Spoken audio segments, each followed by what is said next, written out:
우리는 역사의 결정적 기로에 서 있습니다. 대한민국이 온전히 회복되기 위해서는 한국교회의 회복이 필수적이죠. 한국교회가 필수적으로 회복되기 위해서는 북한 선교 영역에서 정확한 기도의 방향성을 가지고 가야 합니다. 체제 지원, 정권 지원이 아니라 주민 지원, 그들을 해방하고 구원하는 방향으로 가야죠. 그럼에도 불구하고 이른바 인도적 지원이라는 이름의 북한 우상숭배 체제를 지원하고 주체사상 정권을 지원하는 행태가 여전히 계속되고 있습니다. 이것이 바로잡히지 않는 한 우리는 하나님의 선하고 기쁘고 온전하신 이 민족을 향한 부르심과 택하심을 이루어드릴 수 없을지도 모릅니다. 소위 인도적 지원이라는 것에 대해서 몇 말씀 드리려고 합니다. 소위 인도적 지원은 맞아 죽고 굶어 죽고 얼어 죽는 주민들을 살리지 못합니다. 우리의 인도적 지원 목적은 있을지 모르지만 인도적 지원 결과는 얻어내지 못하죠. 이것이 신정체제 북한의 특성입니다. 아무리 많은 현금과 물자가 들어간다 하더라도 모두 북한 노동당으로 들어가죠. 견제하고 제어하는 장치가 없습니다. 그래서 노동당이 독점을 하죠. 특권층, 관리층이 독식을 하고 그것을 김정은이 틀어막는 것이죠. 결과적으로는 깔때기처럼 아무리 어떤 방식으로 들어간다 하더라도 그것이 현금이건 현물이건 3대 세습을 4대 세습으로 만들고 주체정권 우상체제를 이 시스템, 어둠과 흑암의 시스템을 유지하고 연장하고 강화시킵니다. 북한 주민들을 계속 죽게 만들죠. 소위 인도적 지원이라는 것은 굶어 죽는 주민들에게 가지 않습니다. 굶어 죽는 주민들은 온갖 이름의 수용소, 꽃제비, 추방지역이라고 하는 산간 오지에서 나옵니다. 그러나 이들은 모두 배급체제에서 벗어나 있죠. 아무리 많은 돈과 쌀과 비료가 들어간다 하더라도 수용소와 꽃제비와 추방지역에는 들어가지 않습니다.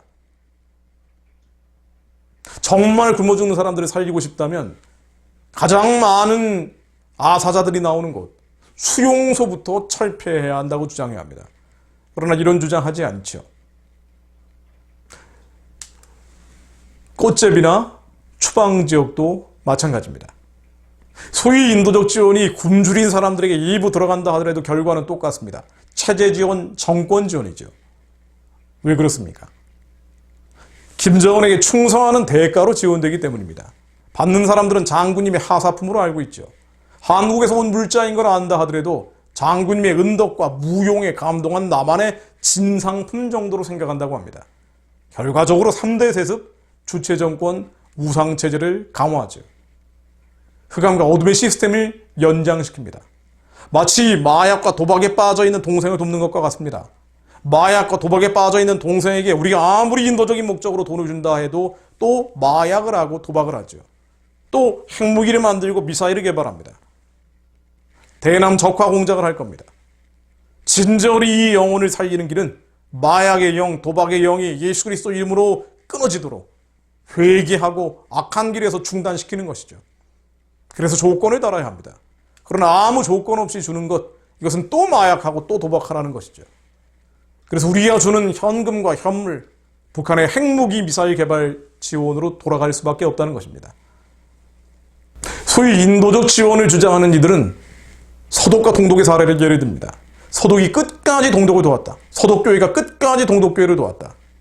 그렇지요. 그러나 서독이 동독을 도울 때는 반드시 조건을 붙였습니다. 대표적인 게 삼불정책. 저도 예전에 언급한 기억이 납니다. 가장 중요한 것이 동독이 변화하지 않으면 주지 않았죠. 동독에서 서독으로 도망치는 사람들을 자동으로 죽이는 자동총 발사기를 철거하는 대가로 지원했습니다. 동독 사람들이 서독의 TV를 자유롭게 시청하는 대가로 지원했습니다. 가장 대표적인 게 자유를 사오는 프라이카우프, 이 조건으로 지원을 했죠. 자유를 산다, 프라이카우프. 62년 베를린 장벽이 생긴 이후 89년 무너질 때까지 동독이 역류하고 있던 3만 4천 명의 정치범과 가족들 25만 명, 총 29만 명 가까운 사람들을 데려오는 조건으로 지원했습니다. 그러나 한국 교회가 북한을 돕는다는 이른바 인도적 지원은 아무런 조건을 붙이지 않지요. 무조건 무작정 무차별적으로 지원합니다. 탈북민들 강제 송환 중단하는 조건으로는 지원할 수 있겠죠. 기독교인들 처형을 중단하라는 조건으로는 지원할 수 있습니다. 정치범 수용소를 해체하라는 조건으로 지원할 수 있습니다. 남한의 시비를 자유롭게 시청할 수 있는 대가로 지원할 수는 있습니다. 그러나 아무런 조건을 지원하지 않고 동독보다 상황이 훨씬 더 심각한 정도가 아니라 유대인의 대량 학살을 했던 나치 정권보다 더 심각한 평양에 대해서 무조건 무작정 무차별적으로 지원하는 것은 인도적 지원이 아닙니다. 가장 비인도적인 결과를 만들어내죠. 소위 인도적 지원은 북한 주민의 마음을 잡기 위한 것이다라는 이야기도 합니다. 그러나 북한 주민의 마음을 어떻게 잡죠? 그들의 마음을 잡으려면 탈북민들 강제 송환 중단하고 중국에 떠도는 저들을 남한으로 모두 데려올 경우 마음을 잡을 겁니다. 북한 인권에 대해서 더 큰 목소리를 낸다면 마음을 잡을 겁니다. 그런데 북한 주민이 아닌 정권에 들어가는 체제 지원, 정권 지원, 이른바 돈과 쌀과 비료와 그 어떤 형태든 깔때기처럼 김정은의 호주머니로 들어가게 되는 이 지원을 인도적 지원이라고 얘기할 수가 없지요. 이런 이야기도 합니다. 소위 인도적 지원은 김정은 정권이 무너질 수 있는데 무너진 뒤에 북한 주민이 중국이 아닌 한국을 선택할 수 있기 위함이다. 말이 그럴싸하죠. 그러나 어떻게든 북한을 돕기 위해서 만들어낸 논리들입니다. 정말 그럴까요? 북한 체제가 무너진 뒤에 북한 주민들이 한국이 아닌 중국을 선택할까요? 동독 예를 한번 들어보죠. 베를린 장벽이 무너지자 이연도 안도에 통일됐습니다. 왜 그랬습니까? 동독 사람들이 빨리 통일하길 바랬죠. 왜 그랬나요? 서독의 복지가 세계 최고였기 때문입니다. 북한 체제 무너진 뒤에 아마 북한 주민들이 빨리 통일하자는 목소리를 잠재우는 게 오히려 더 어려울 것입니다. 한국에는 풍요가 있고 자유가 있기 때문이죠. 중국 사람들도 한국에 오고 싶어 하지 않습니까? 중국의 한 교포들이 한국에 오고 싶어 하지 않습니까? 중국에는 여전히 자유에 대한 억제와 포갑이 있지 않습니까? 한국이 훨씬 잘 살지 않습니까? 문화적인 동질성과 언어 풍습의 동질성 이외에도 북한 체제가 무너지면 북한 주민들은 어릴 때부터 배웠던 것처럼 통일하겠다고 남한으로 몰려올 가능성이 훨씬 많죠. 중국을 선택하기 때문에 도와야 한다는 것은 햇볕 정책의 또 다른 이설에 불과합니다. 소위 인도적 지원은 이런 이야기도 합니다. 북한은 어차피 오래 갈 수 없다. 그러니 통일 비용을 줄이기 위해서는 지금 지원해야 된다. 참 다양합니다. 그러나 우리가 계속 지원하면 북한 체제 무너지지 않을 겁니다. 다양한 사례들이 있죠.